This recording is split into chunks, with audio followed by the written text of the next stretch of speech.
¿Cómo andás? Buenas tardes, ¿me escucha? Buenas tardes. Bien, Sí, sí, estamos Hola, con buenas él. tardes. Sí, hola, sí, perfecto. bien.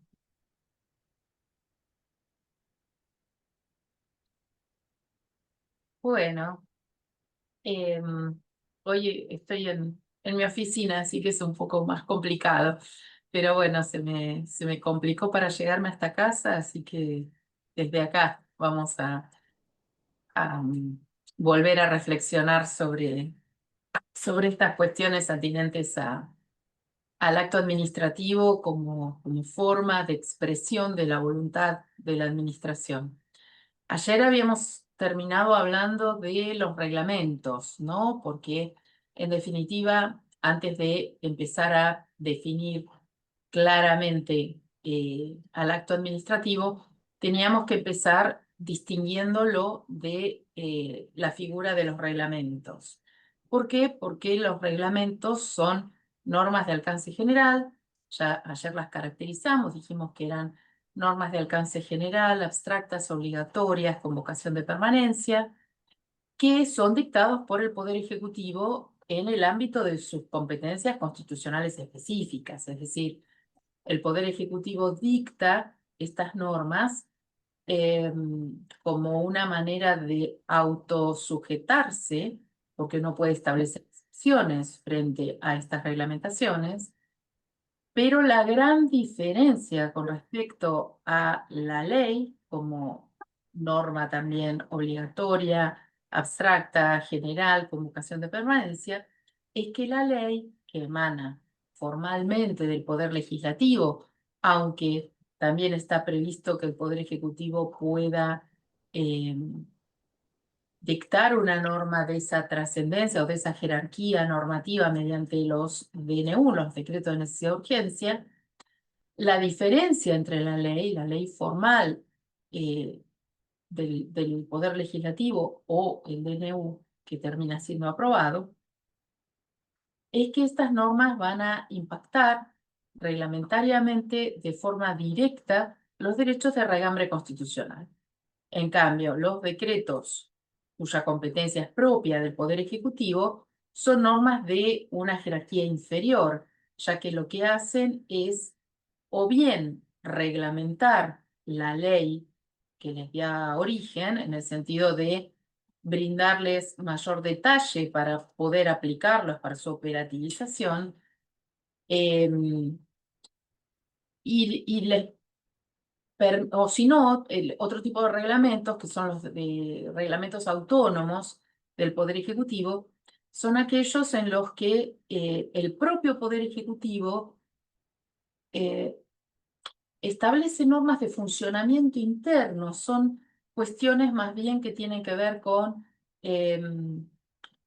tareas propias del Poder Ejecutivo, con definiciones genéricas para el funcionamiento del Estado. Es decir, no tienen un impacto directo sobre derechos de recambio constitucional ni sobre una ley, en cuyo caso sería un reglamento de ejecución, sino que tiene que ver más con las facultades propias del Poder Ejecutivo, estableciendo normas de carácter general respecto del funcionamiento de determinadas áreas del Estado. Frente a las normas de carácter general, que entonces ya vimos que son formalmente legislativas o materialmente legislativas, en el sentido de que en un caso estamos ante la ley formal y en el otro caso estamos ante algo que en principio parece una ley, pero una vez que empezamos a leer nos damos cuenta que no, que es un reglamento, que es una norma que emana del Poder Ejecutivo y por lo tanto está en un escalón inferior dentro de la jerarquía de las normas respecto de la ley. Pero ahora vamos a entrar específicamente en lo que es el objeto final de estudio de este cursito, que es el acto administrativo. Y el acto administrativo, más allá de que ahora vamos a dar una caracterización más formal, si se quiere, de en qué consiste, Le podemos decir en términos generales y para que ustedes recurran a esa noción, si se quiere, práctica, en la manera en que el Estado toma sus decisiones. ¿Por qué? Porque el Estado es una persona jurídica, es decir, una entidad que coyunturalmente la representan determinadas personas, pero en sí misma es una entidad creada, ¿no? No existente en la realidad, por eso tiene el carácter de una persona jurídica, como puede llegar a ser una empresa, como puede ser, digamos, un club, cualquier agrupamiento de personas que tienen un fin determinado. En este caso, obviamente, es el fin público de defensa del interés público y de representación de la sociedad. Es la persona pública por antonomasia o por excelencia del Estado, ¿no? Y el Estado, como vimos, dividido en distintos poderes o funciones que tienen como actividad principal o fundamental alguna de estas tres tareas definidas por Montesquieu en el espíritu de las leyes y que luego son tomadas a partir de las revoluciones en la clásica teoría de la distinción de los tres principales poderes del Estado, el legislativo, el ejecutivo y el judicial. Cuando estemos hablando de acto administrativo, vamos a estar hablando de actividad administrativa. Y se acuerdan que el otro día veíamos que los tres poderes del Estado desarrollan actividad administrativa. Si bien para el Poder Ejecutivo es su principal función, no obstante ello, tanto el Poder Judicial como el Poder Legislativo tienen actividad administrativa, porque compran insumos, porque contratan personal, porque alquilan inmuebles, porque, digamos, todo lo que es administrativo, pero ceñido, digamos, a la actividad propia de su poder, la desarrollan también el Poder Legislativo y el Poder Judicial. Yo antes decía que, por lo menos en la provincia de Río Negro, los tres poderes utilizaban el mismo reglamento de contrataciones, es decir, la misma normativa para contratar. Pero el año pasado el Poder Judicial dictó su propio reglamento de contrataciones para el Poder Judicial y el Ministerio Público, que, bueno, tiene algunas particularidades que tienen que ver con el tipo de insumos que normalmente compra o el tipo de administración que tiene que hacer el Poder Judicial. El Poder Legislativo, no obstante, sigue utilizando el mismo reglamento de contrataciones que la administración pública en general. ¿Y por qué esto? Porque existen entes autárquicos descentralizados que tienen personalidad jurídica propia y presupuesto propio, que por ahí tienen reglamentos de contrataciones propios también. Entonces, cuando vemos eh, dentro de la organización administrativa, hay algunas entidades que tienen reglamentos de contrataciones propios, pero después existe un reglamento genérico para toda la administración que todo aquel que no tiene reglamento propio tiene que utilizar. Volviendo entonces a la definición de acto administrativo, vamos a decir que es una declaración. ¿Por qué es una declaración? Porque, en definitiva, tenemos que partir de la base de que acá no hay voluntad. ¿Por qué no hay voluntad? Porque no hay personas individuales. Es el Estado el que está tomando decisiones. Y el Estado solo puede tomar decisiones, en principio, y como yo siempre digo, entre comillas, porque sabemos que muchas veces en la realidad vemos cosas que no se condicen mucho con la teoría. Pero bueno, eso después vamos a hacer la crítica y la catarsis con respecto a esto, ¿no? Pero la realidad es que el Estado debe tomar sus decisiones de una manera objetiva, tomando en cuenta la normativa vigente y las circunstancias del caso, como hablábamos el otro día. ¿Por qué?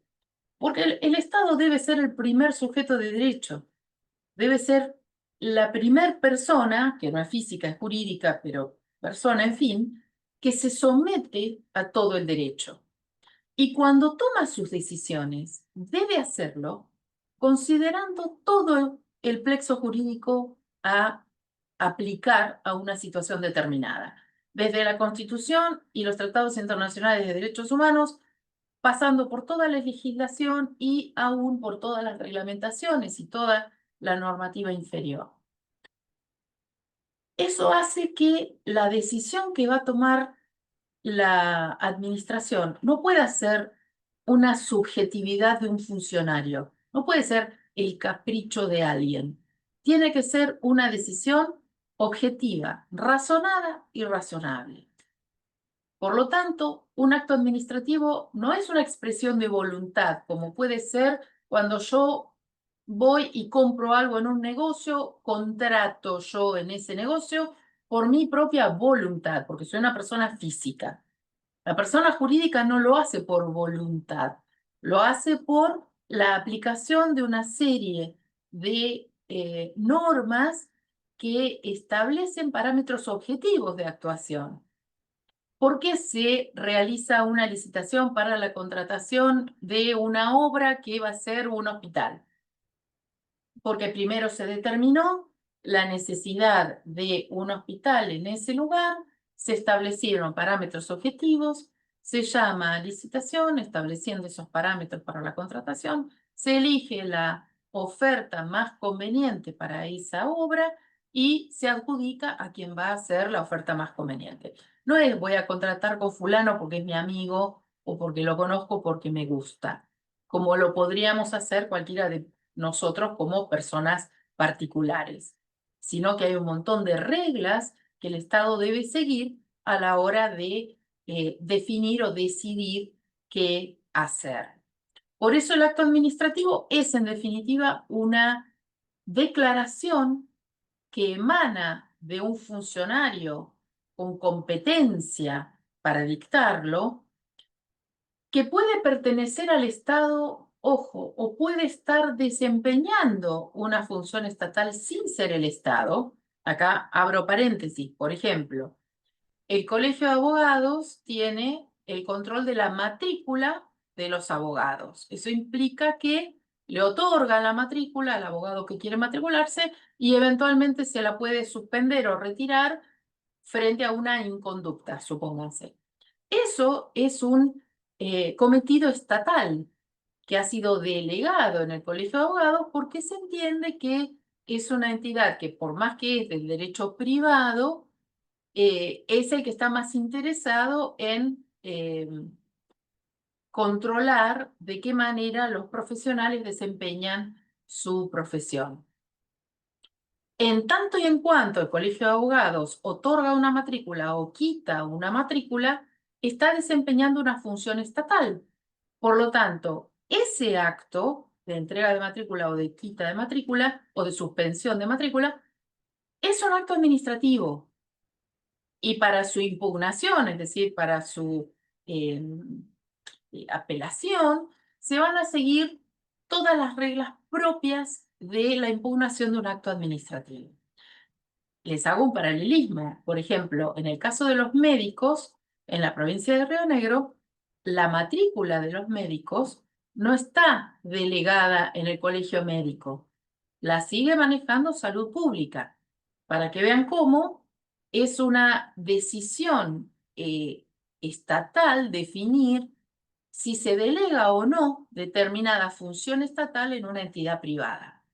En otras jurisdicciones, por ejemplo, la matrícula de los médicos la tienen los colegios médicos, sin ir más lejos en provincia de Buenos Aires. Pero en la provincia de Río Negro, la matrícula de los médicos la sigue manejando el Ministerio de Salud. Cosa que, por ejemplo, en la matrícula de los abogados no. Entonces, vean cómo esta es una función estatal que está siendo delegada en una persona privada, que a esos efectos se publifica, es decir, como que se convirtiese en administración pública. Por eso, en tanto y en cuanto el Colegio de Abogados otorga una matrícula o suspende una matrícula, está dictando un acto administrativo. Ahora, si, no sé, compra insumos o contrata personal o lo que sea, eso es propio de su naturaleza privada, ¿sí? ¿Y esto por qué? Porque van a haber definiciones respecto de el acto administrativo que hablan de una actividad desempeñada por el Estado o por una entidad privada en uso de funciones administrativas, que es este caso que les digo, paradigmático, si se quiere, para ejemplo, del Colegio de Abogados, en donde de repente tienen una delegación de una facultad del Estado y en tanto y en cuanto usen esas facultades, están actuando como si fuese el Estado. Y por lo tanto, ese acto que dictan es un acto administrativo y debe seguir todas las reglas propias del acto administrativo, desde su formación hasta su régimen de validez, sus elementos esenciales, etcétera, etcétera. ¿Bien? Y a la hora de impugnarlo, se sigue la suerte que tenga un acto administrativo. Volviendo entonces, el acto administrativo entonces lo íbamos a definir como una declaración emitida por un órgano estatal o un órgano no estatal, pero en ejercicio de función administrativa, que tiene como fin inmediato la regulación de derechos o obligaciones frente a un caso determinado. Y esto es fundamental, porque obviamente regula derechos, crea, extingue, modifica, suspende derechos o obligaciones, pero además es para un caso determinado. Frente al reglamento que vimos, que genera una norma general abstracta obligatoria, convocación de permanencia, etcétera. Es decir, para regular todos los casos que vayan a caer bajo las prescripciones de ese reglamento, en el acto administrativo nosotros tenemos la resolución de algo puntual, de algo específico.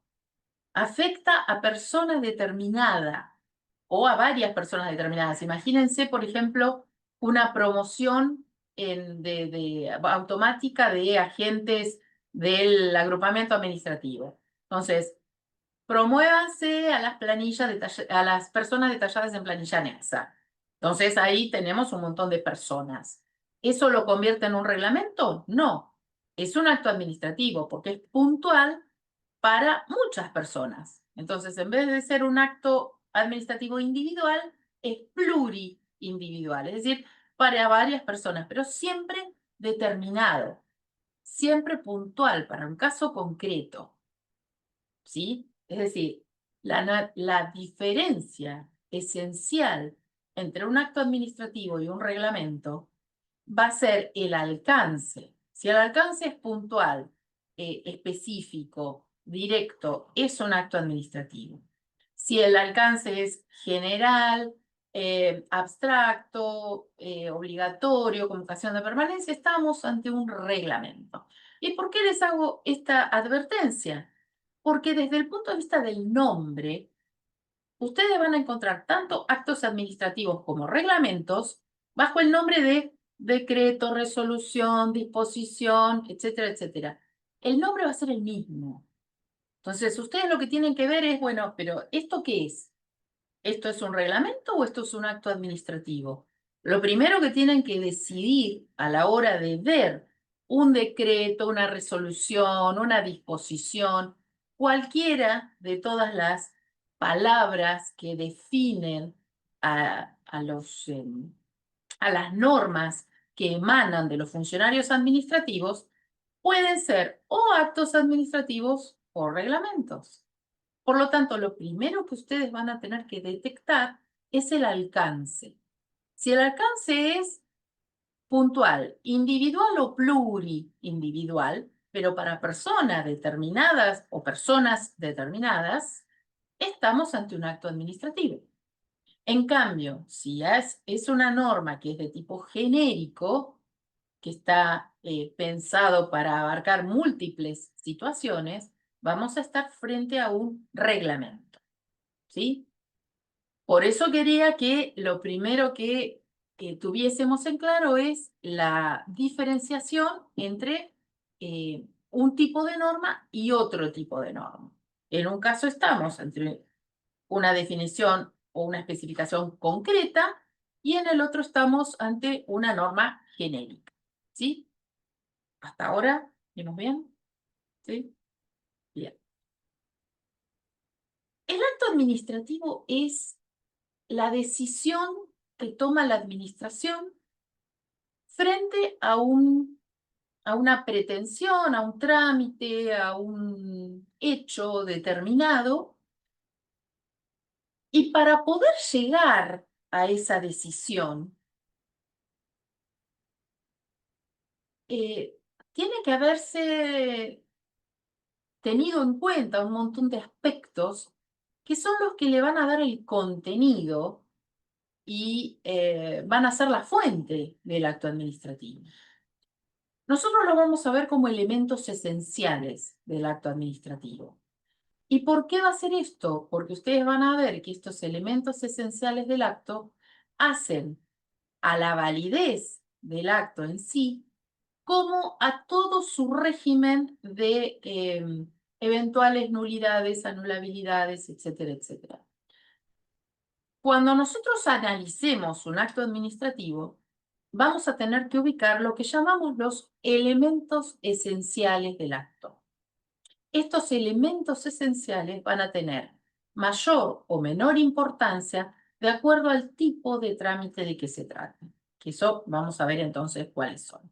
Pero hoy vamos a empezar por caracterizar los elementos esenciales del acto administrativo para después ver efectivamente cuáles son los elementos fundamentales, qué importancia relativa tienen de acuerdo al tipo de decisión que se tome, al tipo de trámite de que se trate, para después finalmente ver la importancia que tienen estos elementos a la hora de definir la impugnación de un acto, de recurrir un acto, de ver las posibles nulidades que puede tener un acto, que siempre va a ser a partir de los elementos esenciales del acto.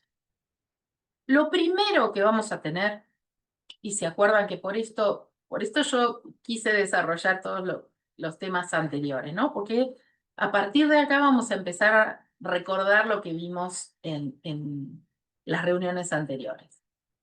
Cuando hablamos de competencia, que es el primer elemento esencial del acto administrativo, vamos a hablar de una norma de habilitación. ¿Se acuerdan cuando yo les dije que, contrariamente a lo que dice la Constitución respecto de todos nosotros, respecto de que todo lo que no nos está prohibido nos está permitido, en el sentido de que nosotros como personas humanas, como ciudadanos, podemos hacer todo aquello que no está específicamente prohibido por una norma?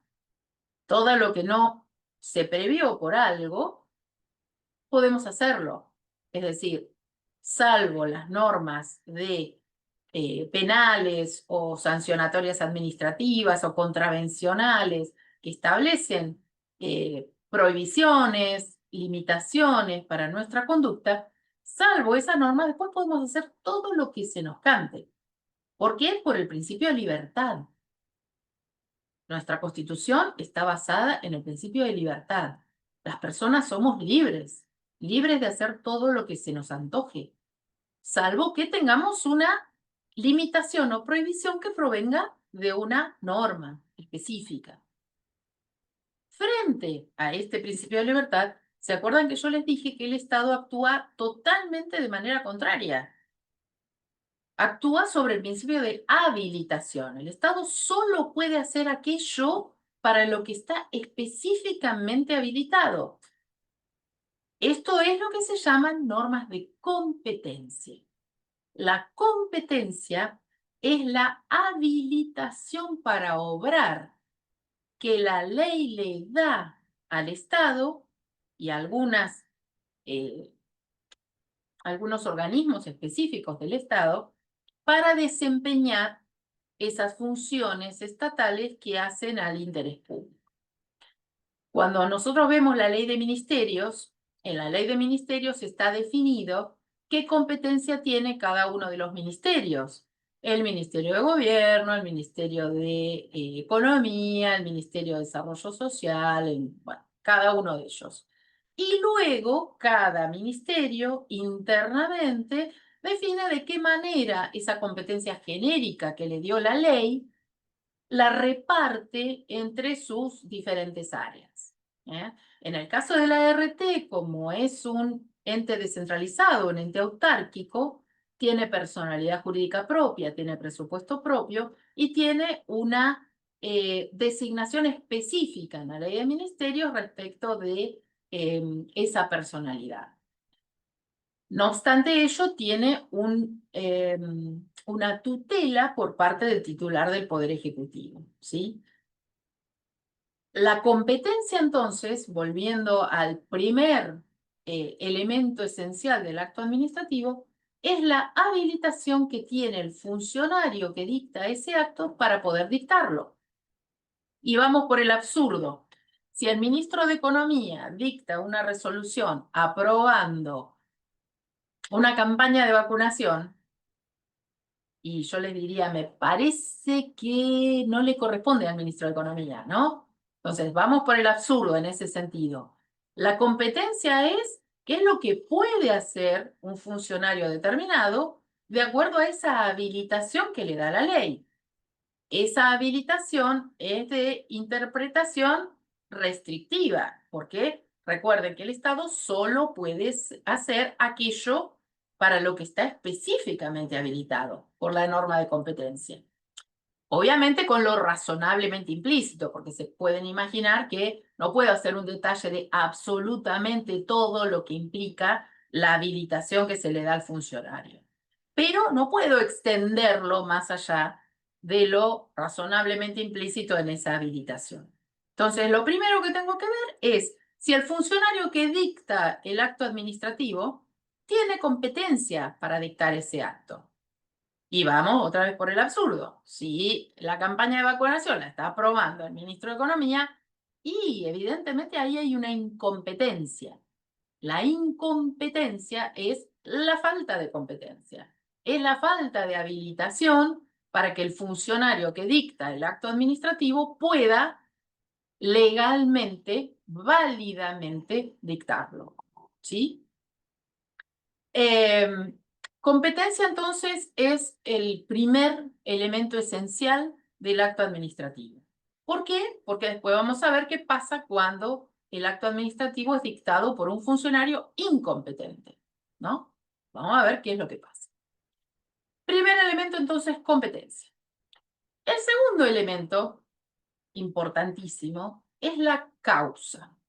Y la causa, en esta teoría general del acto administrativo, es la enumeración de los elementos de hecho y de derecho que justifican el dictado de ese acto. Es decir, cuando ustedes vean en un acto administrativo, busquen la causa, va a ser la expresión o la exteriorización de todos esos elementos que se fueron juntando en el expediente. ¿Qué afojas tanto obra, dictamen de esta autoridad que dijo tal cosa? ¿Qué afojas tanto obra, la documentación requerida por la norma, etcétera, etcétera? Esas son las, dentro de la causa, los elementos de hecho, ¿no? Lo que hay, las constancias, las cuestiones que se fueron sumando en el expediente para que eventualmente se pueda llegar al dictado del acto. Por un lado están los elementos de hecho, las constancias, la documentación, los informes, los dictámenes, etcétera, y la de derecho, es decir, cómo se justifica que todo eso entra dentro de la normativa que es el marco dentro del cual se toma la decisión. Esos hechos y el derecho aplicable son los que van a justificar el tercer elemento, que es el objeto.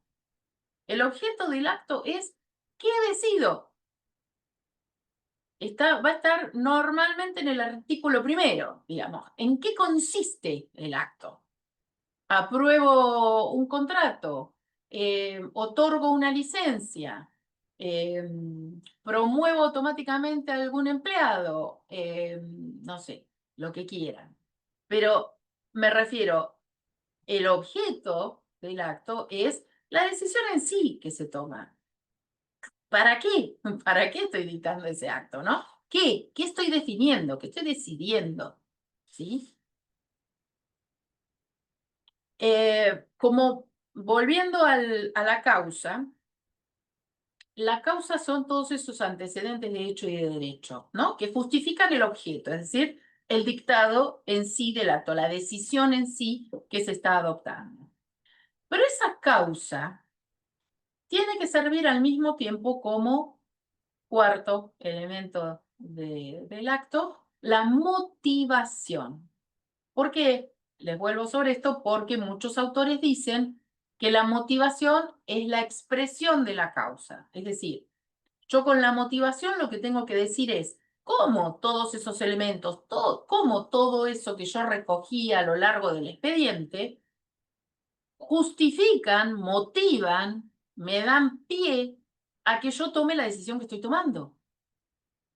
Porque yo no puedo simplemente decir, aflojas tanto en tal cosa, aflojas tanto en tal otra, sino que yo tengo que decir qué convicción me generó en mí el funcionario, yo poniéndome en el papel del funcionario, ¿no? Todos esos elementos que obran en el expediente, ¿de qué manera justifican o me llevan a razonar que el objeto del acto es lo que corresponde hacer? La motivación entonces es la expresión de las razones que me llevan a tomar la decisión. La causa son los elementos de hecho y de derecho. Tal cosa, tal otra, tal documentación, tal informe, tal dictamen, bla, bla, bla. La valoración de todo eso es la motivación. ¿Por qué? Supónganse en una contratación, afojas tanto está tal oferta, afojas tanto está tal otra, afojas tanto está tal otra. Afojas tanto interviene la comisión de preadjudicación y aconseja adjudicar a fulano. Yo puedo seguir el dictamen de la comisión de preadjudicación como no, pero yo tengo que decir por qué voy a adjudicarle el contrato a esa entidad, a esa empresa o a esa persona. ¿Qué valoré yo para poder llegar a la decisión de adjudicarle el contrato a esa empresa, por ejemplo, ¿no? Entonces, la justificación o el razonamiento de todos los elementos de la causa es lo que llamamos motivación. Y es un elemento muy importante que luego vamos a ver en qué circunstancias tiene una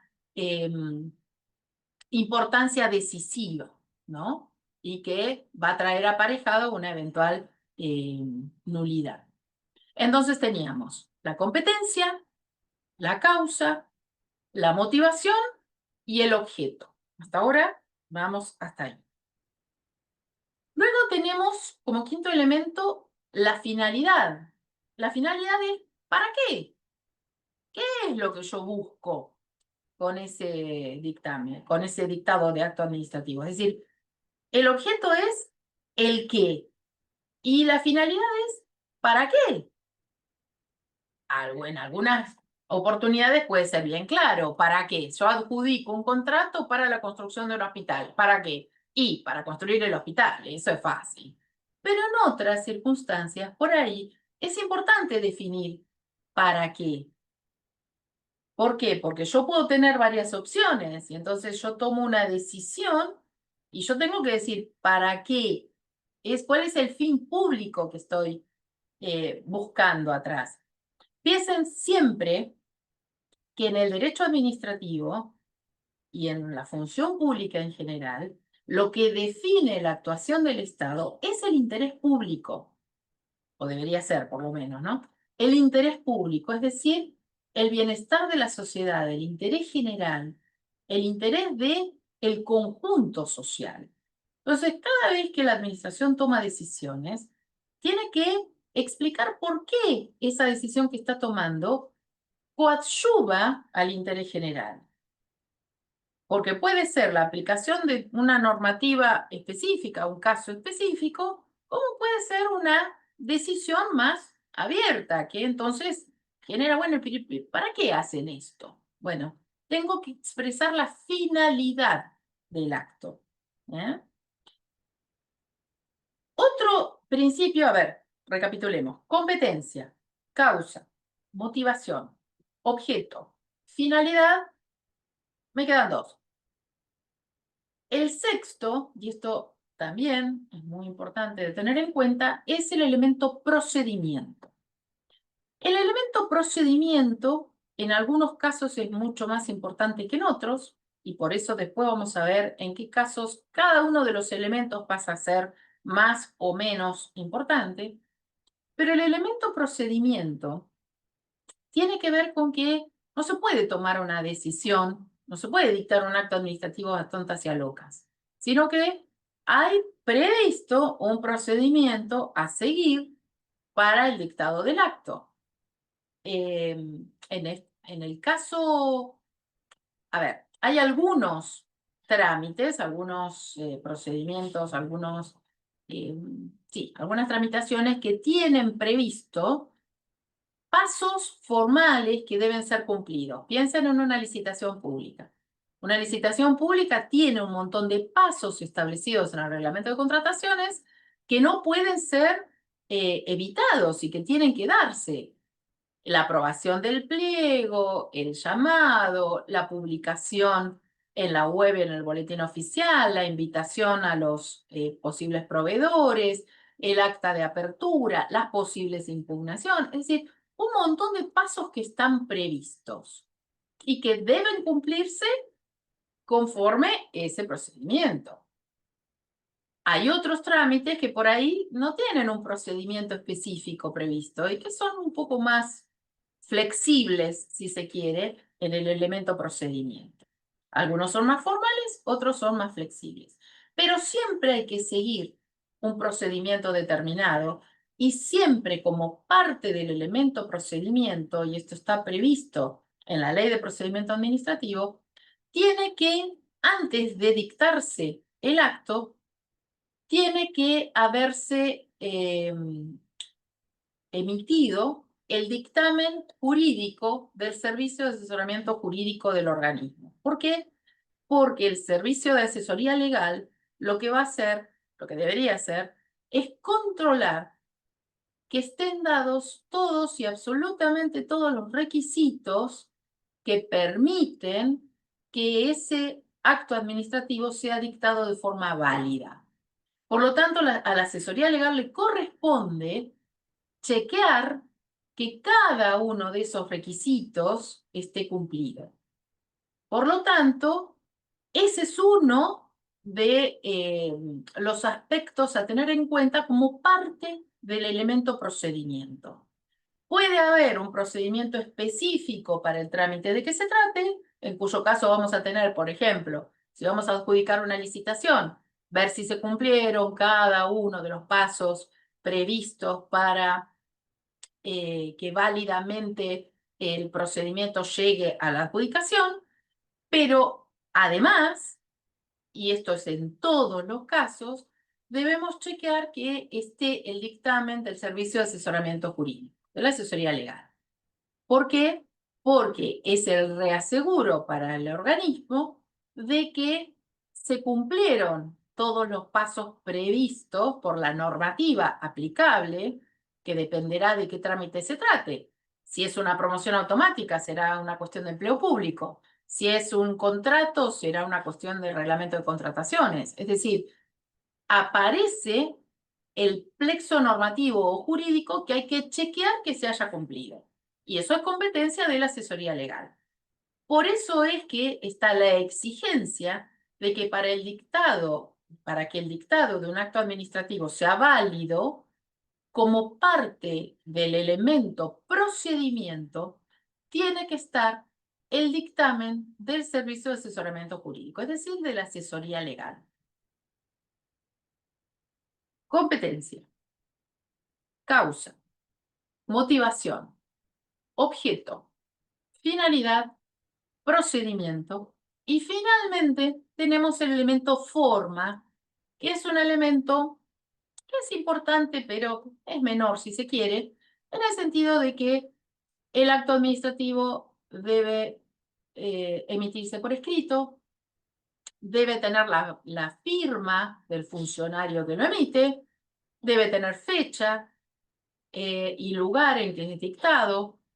Y como parte también del elemento forma, aparece un tema importante, y que esto es muy importante que lo sepan también, que es no la validez, sino la vigencia, es decir, a partir de cuándo un acto administrativo empieza a tener efectos. Y como el acto administrativo es puntual con respecto a una situación, a persona o personas determinadas, el acto administrativo empieza a tener vigencia a partir de la notificación al interesado. Hasta tanto el acto administrativo no sea notificado por cualquiera de los medios previstos para la notificación, el acto es válido en sí mismo, pero no tiene vigencia, porque la vigencia empieza a regir a partir de su notificación. Contrariamente, para hacer el paralelismo con lo que veníamos hablando de los reglamentos, el reglamento, para tener vigencia, debe ser publicado en el boletín oficial, que es la forma un poco, si se quiere, un poco antigua, ¿no? Porque la verdad es que no conozco a nadie que se entretenga leyendo el boletín oficial. Pero la realidad es que lo que se busca con esto es la publicidad. Si yo voy a tener una norma obligatoria, general, abstracta, con vocación de permanencia, que va a obligar a todo aquel que se encuentre en una situación así, se supone que la gente tiene que poder enterarse. Y la forma que se ha encontrado, por lo menos hasta ahora no se la ha reemplazado por otra, es que esos reglamentos sean publicados en el boletín oficial. De esa manera, se supone que la gente se entera. Se supone que además los medios de comunicación toman la información del boletín oficial y la difunden. Bueno, esto es todo, tómenlo con pinzas, ¿no? Pero bueno, es cómo funciona el sistema. Yo siempre digo que el sistema funciona sobre la base de una presunción, que es una presunción que es iure de iure, es decir, es una presunción que no admite prueba contraria, que es una gran falacia, ¿no? Que es que el derecho se presume conocido por todos. Eso es la base del sistema jurídico de cualquier lugar. El derecho se presume conocido por todos. Y no hay manera de que yo me disculpe de haber incumplido una norma por decir, pero yo no sabía que esta norma existía. No, lo lamento. Existe, ergo te es aplicable. ¿Sí? ¿Se imagina si yo pudiese evitar que me apliquen una norma por decir, y no la conocía? Se viene abajo todo el sistema jurídico. Lo que hace obligatoria a una norma es el hecho de haber cumplido con todos los pasos para su dictado y su aparente publicidad, porque la publicación en el boletín oficial, la verdad que entre nosotros no creo que sirva para mucho, salvo que alguien se divierta leyendo el boletín oficial, o salvo que lo levanten los medios, o salvo que, bueno, se vaya popularizando luego. Pero la realidad es que un reglamento que está destinado eh, a tener efectos, digamos, sobre múltiples situaciones previstas anticipadamente por esa norma, tiene que ser conocida por las personas eventuales que pueden ser alcanzadas por la norma. Y esa vigencia se la da la publicación. En el ámbito del acto administrativo, en cambio, estamos ante una norma puntual, específica, para persona o personas determinadas. Entonces, la ley de procedimiento administrativo lo que dice es, a esa persona o esas personas determinadas hay que notificarle el acto administrativo. Y por lo tanto, empieza a tener efecto el acto administrativo solamente a partir de la notificación. Y todo esto forma parte también del elemento forma del acto administrativo del que estamos hablando. La forma refiere entonces no solamente a que el dictado debe ser por escrito, conteniendo la firma del funcionario competente, que tenga fecha y lugar donde fue dictado. Todo esto también se va relativizando con la modernidad, ¿no? Porque ustedes vieron que ahora, con el dictado de actos administrativos por el GDE, pasa que tienen firma digital, el lugar y la fecha son aleatorios, porque el funcionario que dicta el acto puede estar en China tranquilamente o en Japón, y el dictado del acto es perfectamente válido igual, porque la realidad es que lo que importa es la decisión que está tomando el funcionario. De todos modos, más que el hecho de la firma, si es hológrafa o digital, evidentemente que debe ser por escrito, evidentemente que debe tener fecha. Lo importante acá es ver si tiene vigencia, es decir, si es un reglamento, si fue publicado, si es un acto administrativo, si fue notificado a la persona o las personas que son los directos destinatarios de ese acto administrativo. ¿Sí? Entonces, recapitulando, competencia, que es la habilitación que tiene el funcionario para dictar el acto, la habilitación legal en cuanto a poder válidamente tomar una decisión en ese sentido. Causa, que son todos los elementos de hecho y de derecho que justifican o que le dan basamento a la decisión que se va a tomar. Motivación, que es cómo todos esos elementos de la causa justifican o dan razones para que se tome la decisión que se va a tomar en el acto. El objeto, que es la decisión en sí, es en qué consiste básicamente ese acto. La finalidad, que es para qué dicto ese acto. ¿Cuál es la idea? ¿Por qué ese acto es importante para el interés público? El procedimiento, que es dejar en claro que ese acto se dicta conforme el procedimiento previsto en la normativa vigente. Y finalmente la forma. La forma, que es los presupuestos formales, o a ver, ¿cómo decirlo? Las formalidades que debe reunir el acto administrativo para ser válido y luego para tener vigencia, que es a partir de la notificación a los destinatarios de la decisión que se toma. ¿Dudas con respecto a alguno de estos elementos? ¿De cómo funcionan o del alcance que tienen algunos de ellos? ¿No? Bien. Para ver la importancia relativa que van a tener algunos de estos elementos respecto de otros, previamente vamos a definir dos clases de actuaciones o de conductas. Hoy justo ahora se ponen a trabajar en Durlock. Yo tengo una suerte, chicos.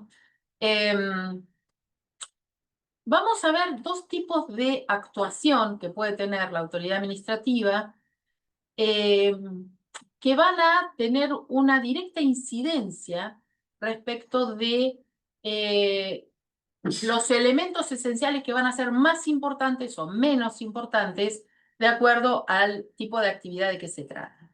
Y vamos a hablar de la actividad discrecional y la actividad reglada. ¿Por qué? Porque la autoridad administrativa puede dictar un acto administrativo en uso de actividad reglada o en uso de actividad discrecional. ¿Y qué es esto? En la actividad reglada, la autoridad administrativa solamente actúa como quien controla un checklist, ¿no? Hay un montón de requisitos, un montón de especificaciones. Si está, corresponde una decisión. Si no está, corresponde otra. No hay más que eso. Supónganse un carnet de conductor. Si yo llevé la documentación, rendí el teórico, rendí el práctico y está todo bien, pagué, etcétera, me tienen que dar el carnet, no me pueden decir que no. Supóngase una jubilación. Tengo los años de aporte, tengo la edad, llevé la documentación, ya está, me tienen que dar la jubilación. Eso es una actividad reglada, es decir, cuando la autoridad administrativa simplemente chequea que estén dados los requisitos que la norma exige y por lo tanto solamente hay dos opciones posibles de respuesta. Si están los requisitos, hay que otorgar lo solicitado. Si falta alguno de los requisitos, se rechaza la solicitud. Listo, sencillo. En cambio, en la actividad discrecional, hay un abanico de opciones que tiene la autoridad administrativa para decidir o para definir cuál es la decisión que va a tomar. Y esto es muy fácil de ver, por ejemplo, en la actividad sancionatoria. Imagínense cuando van a eh, eh, poner una multa, ¿no? Entonces ustedes tienen un mínimo y un máximo.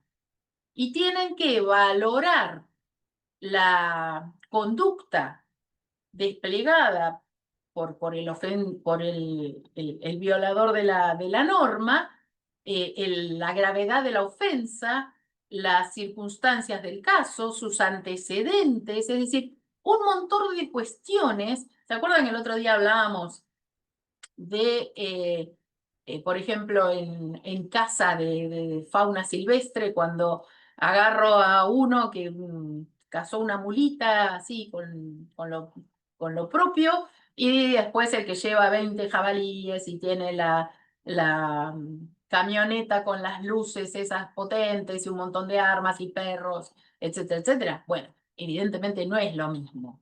No es lo mismo el que tiene su primera ofensa que el que ya viene siendo un transgresor de la norma desde hace un montón de tiempo. Bueno, todas esas circunstancias hacen a que uno tenga que definir dentro de una escala que va de un mínimo a un máximo, qué es lo que corresponde que sea razonable para las circunstancias dadas. Les decía el otro día, si yo al que agarró una mulita le pongo el máximo y al de los jabalíes le pongo el mínimo, no, hay algo que no es razonable, ¿no? Entonces, esa razonabilidad yo la tengo que expresar, tengo que explicar por qué yo llegué a esa decisión. En esa actividad discrecional donde yo tengo un abanico de opciones y tengo que elegir una, supónganse una multa de 100 a 1000. Entonces yo tengo que decir, ¿por qué elegí ponerle 100? ¿Por qué 300? ¿Por qué 500? ¿Por qué 700? ¿Por qué 1000? Pero tengo que decir por qué. Porque si no, lo que no es discrecional, ¿se acuerdan que el otro día les dije? Lo que no es discrecional, razonable, es arbitrario. Y lo arbitrario debe ser revocado por la administración, porque no es jurídicamente válido lo arbitrario. Ojo, capaz que las razones, si uno busca, están, pero no se dijeron en el acto administrativo. Y yo en el acto administrativo debo motivar por qué esa causa, esos elementos de hecho y de derecho, yo los pondero de determinada manera, motivación, razonadamente, los valoro, tengo en cuenta cómo los meritúo para poder tomar dentro de ese abanico de decisiones posibles que yo tengo, esa específica. La multa va a ser de 500. ¿Y por qué?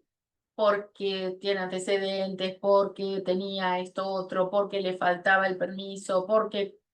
Entonces, la motivación es esencial a la hora de una conducta discrecional.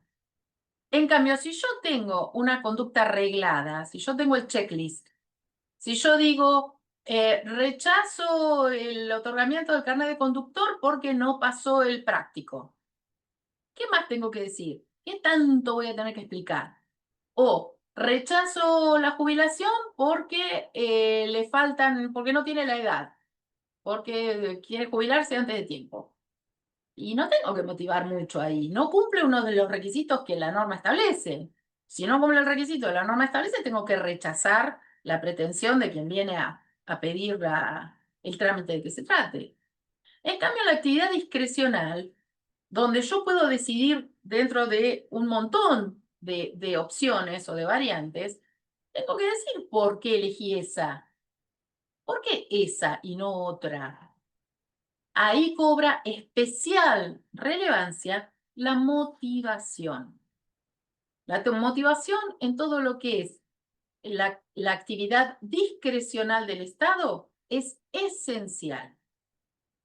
¿Por qué? Porque si no convierte al acto administrativo en arbitrario, porque no da razones, porque no explica por qué.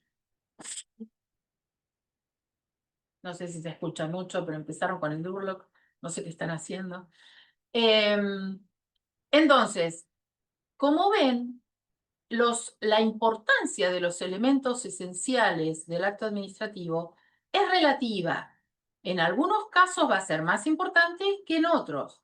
Si yo estoy dentro de lo que es la actividad reglada de la administración, que expliquen mucho o no expliquen mucho, no tiene mayor relevancia, porque es claro, le falta uno de los requisitos que exige la norma, no lo tiene, corresponde el rechazo.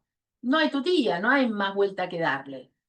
Pero si a mí me falta la motivación en una actividad discrecional de la administración y no explico por qué definí como definí, evidentemente yo puedo impugnar ese acto administrativo como arbitrario, porque dice, ¿por qué? ¿Por qué me puso de multa 500 y no 100? Yo quiero que me ponga el mínimo. ¿Por qué no me dice qué fue lo que valoró o qué tuvo en cuenta los efectos de valorar la pena? Como ven entonces, en este caso, la motivación es fundamental para la actividad discrecional, no tan importante para la actividad reglada. Como, por ejemplo, el procedimiento, el que vimos hace un ratito, en algunos trámites que tienen previsto un procedimiento específico, la falta de alguno de esos pasos que la normativa exige puede determinar, por ejemplo, la nulidad o la anulabilidad del acto administrativo. Cuando en cambio yo no tengo previstos pasos del procedimiento específicamente determinados en la norma, la falta de un paso del procedimiento incluso puede hasta advertirse y subsanarse luego, o puede no ser necesario. Dependerá en cada caso de qué es lo que la norma que vamos a aplicar para el dictado de ese acto nos exige. Lo que nunca puede faltar es la competencia, lo que nunca puede faltar es la causa, es decir, los antecedentes de hecho y de derecho, que le dan fundamento a el objeto, que tampoco puede faltar nunca. La finalidad puede o no puede estar, dependerá también, porque si yo estoy adjudicando un contrato para la construcción de una escuela, ¿qué tanto voy a tener que explicar? No, porque la educación pública voy a empezar, no tiene mucho sentido, es clara la finalidad. En otros casos, por ahí no es tan clara la finalidad, en cuyo caso yo tengo que explicar por qué estoy dictando ese acto administrativo. ¿Para qué? La finalidad es el para qué. ¿Con qué objetivo? ¿No? La forma tiene que estar. Y estos dos elementos que van a variar en su intensidad o en su importancia van a ser básicamente la motivación y el procedimiento, que de acuerdo al caso de que se trate, van a tener mayor o menor importancia. ¿Sí? Esta teoría general del acto administrativo es muy importante porque es la que nos va a dar el basamento para, eh, para chequear, digamos, si ese acto administrativo es válido, si se torna nulo o anulable. Y acá tenemos que hacer una diferenciación. Esto lo vamos a retomar el lunes. La actividad de la administración se presume que es legítima. Esto es lo que se llama la presunción de legitimidad del acto administrativo. ¿Qué quiere decir esto? Que se presume que el Estado actuó conforme a derecho. Entonces, el que impugne o exprese o quiera probar que la administración no actuó conforme a derecho, actuó apartándose de la normativa, tiene que acreditar, tiene que argumentar y acreditar por qué el Estado se apartó de la aplicación de la normativa como corresponde, como les decía hace un rato, el primer sujeto de derecho debería ser el propio Estado. El Estado es el que tiene que comportarse conforme a la normativa vigente. Por lo tanto, está esa presunción de legitimidad del acto administrativo. Se presume que la actividad administrativa es legítima.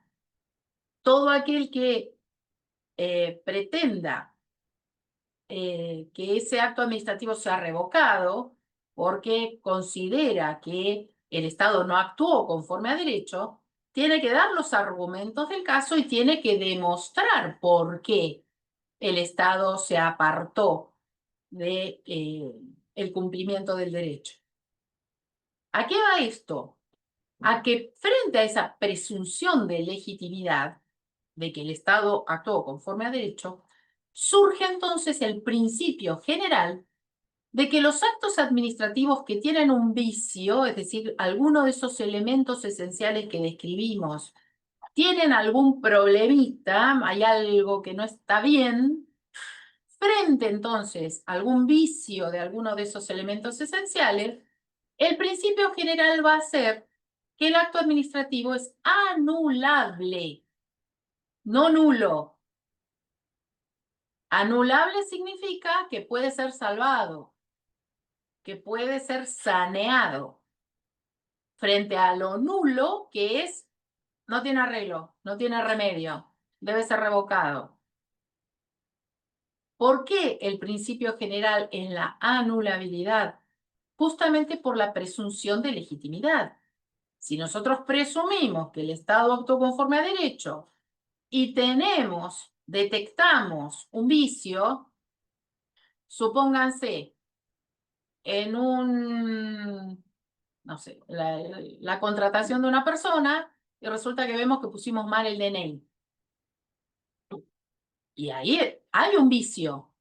¿Dónde está el vicio ahí? Porque esta va a ser interesante ver después dónde ubicamos los vicios, dónde está el problema, en qué elemento esencial. Si el documento es el problema, evidentemente ahí el problema lo vamos a tener. Por un lado, la causa en el elemento de hecho, que es el número de documento que tiene la persona, y después en el objeto. Porque si yo la estoy contratando y estoy contratando a Juan Pérez con DNI número tanto y a Juan Pérez con DNI otro, no estoy contratando a la persona que digo que estoy contratando. Entonces ahí voy a tener un vicio en la causa y un vicio en el objeto. Ahora, ¿voy a tener que anular la contratación de ese Juan Pérez? No. Voy a sanear, voy a subsanar ese vicio que encontré porque voy a decir, voy a sacar un nuevo acto y voy a decir, por error material se consignó erróneamente el número de DNI de la persona, por lo que corresponde modificar el artículo primero de la resolución número tanto, que debe quedar redactada de la siguiente manera. Contrátese a fulanito de tal, DNI, bien, ahora. Entonces, subsané. ¿Y por qué es importante esto? ¿Qué diferencia hay entre subsanar, y es decir, sanear desde el origen, o revocar y dictar un acto nuevo? Sencillo. Si yo subsano, el acto que dicté es válido desde el origen, desde el momento en que yo lo dicté. En cambio, si el vicio es importante y yo tengo que revocar y dictar un acto nuevo, Eso significa que todo ese tiempo, desde el dictado del primer acto hasta el dictado del acto válido, todos los efectos de ese acto quedan anulados. Todo ese tiempo, desde el primer acto viciado hasta el nuevo acto válido, esos efectos deben desaparecer, porque desapareció el acto que les dio origen. Por eso es muy importante este tema de la anulabilidad o la nulidad.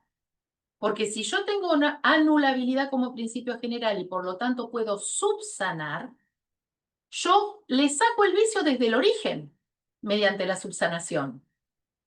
Y lo dejo perfecto desde el origen al acto, porque subsané.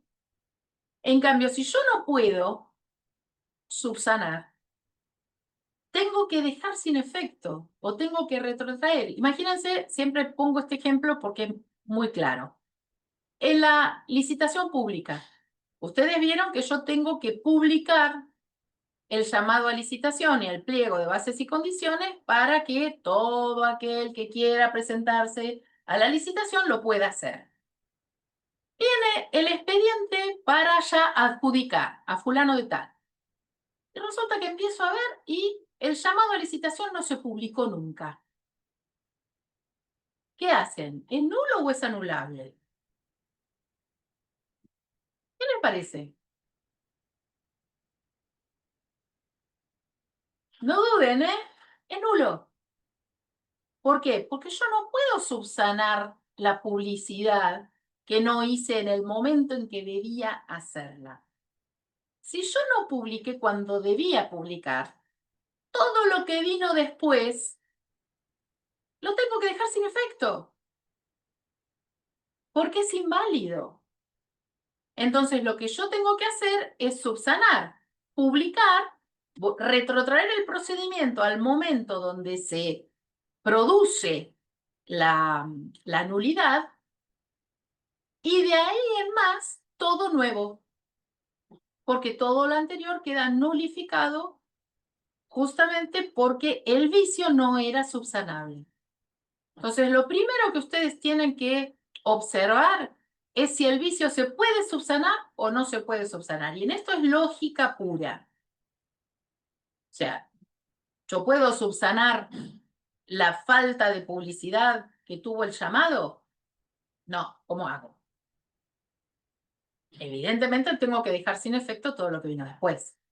Ahora, si yo tuve un vicio, qué sé yo, a ver, no busquemos una licitación, pero bueno, un vicio, no se me ocurre ahora, pero bueno, vamos a ver casos después prácticos para que vean a ver qué tipo de vicios encuentran. Si puedo subsanar, yo es como que blanqueo, ¿no? Como que lo dejo perfecto, le saco el problemita que tenía desde el origen. Y por lo tanto, desde el origen, todos los efectos jurídicos que tuvo ese acto son perfectamente válidos. Ahora, si no lo puedo subsanar, no me queda otra que revocar por nulidad. Yo en esto me gusta que ¿Se revoca como ese paso o todos los pasos? todo lo que venga desde el origen de la nulidad. ¿Por qué? Porque una cosa es si vos tenés un acto que declarás nulo porque tiene un defecto que no podés.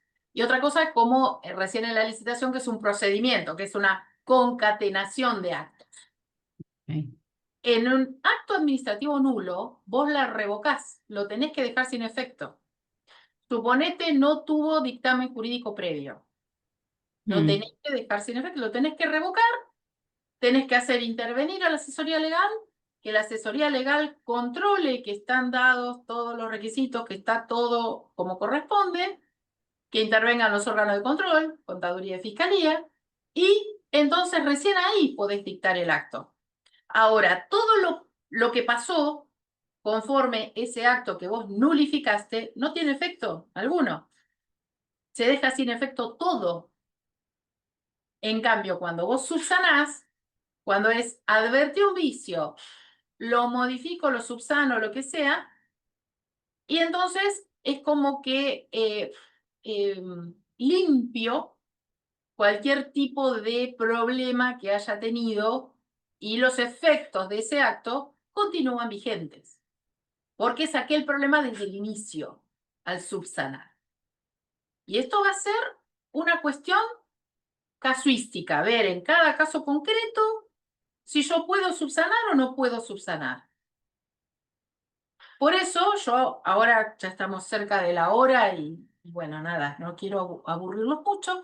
Para el lunes les voy a pedir que traigan de su trabajo un acto cualquiera, una resolución o un decreto, lo que quieran. Busquen y hagan así, tipo a ciegas, saquen una resolución, un decreto, lo que sea, para que veamos de qué estamos hablando. Primero que vean si es un reglamento o si es un acto administrativo, y después vean si pueden ubicar cada uno de estos elementos esenciales, que los vamos a volver a repasar, y si tienen dudas que veamos si está el elemento o no está el elemento, si la falta o el vicio en ese elemento, el vicio es el error o puede ser la falta incluso del elemento. Si eso trae aparejado una anulabilidad o una nulidad, entonces, en definitiva, empezar a trabajar con las cosas con las que ustedes están trabajando en el día a día. Y si tienen dudas específicamente con respecto a algún acto o resolución o reglamento o lo que sea, tráiganlos y lo vemos y vamos viendo específicamente cómo funciona esta teoría general de los elementos esenciales del acto administrativo y cómo específicamente lo podemos aplicar en nuestro trabajo diario. ¿Eh? Les pido que lean el material que les mandé con respecto a acto administrativo porque quiero que se saquen absolutamente todas las dudas que tengan, porque de la correcta delimitación de cuáles son los elementos esenciales va a partir el análisis que hagamos de cada uno de estos posibles actos administrativos, incluso porque la mayoría de las veces donde vamos a actuar nosotros es en el proyecto de acto administrativo. Es decir, antes de que sea dictado por el funcionario competente, antes de que lo firme, le pongan el número, le pongan la fecha. Cuando es proyecto, cuando todavía podemos decir, che, falta esto, o hay que modificar esto, o esto no se tuvo en cuenta, o esto está mal. Todas estas cosas van a hacer que nosotros podamos hacer proyectos de actos administrativos que luego salgan perfectos, que no tengan ningún vicio, que no tengan ningún problema. Pero bueno, sobre esto vamos a volver el lunes. Les pido eso, que busquen cualquier acto o reglamento o lo que sea que les interese, que vean alguna cosa que les genere dudas, para ver si justamente sobre casos concretos podemos ver cómo funciona todo este sistema de la teoría general del acto administrativo. Obviamente vamos a seguir hablando de, eh, además de los principios, de la estructura básica, después vamos a pasar al sistema de nulidades. Todo esto dicho genéricamente, ahora vamos a ir profundizándolo en los próximos encuentros. Pero me gustaría que lo hiciéramos por ahí sobre casos concretos que nos permitan ver, bajar de la teoría a cómo se aplica en la realidad, qué es lo que efectivamente nos va a servir a nosotros a la hora de conceptualizar lo que estamos haciendo, ¿no? Así que bueno, yo los dejo ahora para que vayan reflexionando. Es mucha información la de hoy, así que para que la vean tranquilos y para que el lunes retomemos, hagamos un rápido repaso y por ahí veamos si tenemos, yo les voy a subir algún ejemplo seguramente de acto administrativo, de reglamento, para que vayan viendo y todo lo que traigan ustedes de lo que están trabajando y lo que les puede generar dudas, bienvenido. ¿Alguna, a ver, bien. ¿Alguna duda, alguna cosa que quieren que aclaramos antes de- Bueno, muchas gracias, Sandra. Bárbaro. Bueno, igual no se preocupen que todo esto lo retomamos el lunes y cualquiera de estos elementos que les hayan generado dudas y que quieran que profundicemos, bienvenido. ¿Eh? Yo lo que quiero Excelente. le queden en claro cómo funciona toda la teoría y todo el sistema para que después pongamos atención a la hora de redactar, sobre todo un proyecto de acto administrativo, qué es lo importante, qué es lo que tiene que estar y por qué, qué es lo que muchas veces uno mecánicamente hace y no considera, ¿no? Así que bueno, nos vemos el lunes. Bueno, El gracias. lunes. Chao, chao Gracias. a Muchas todos. gracias. Chao. Chao. Hasta luego. Ajá.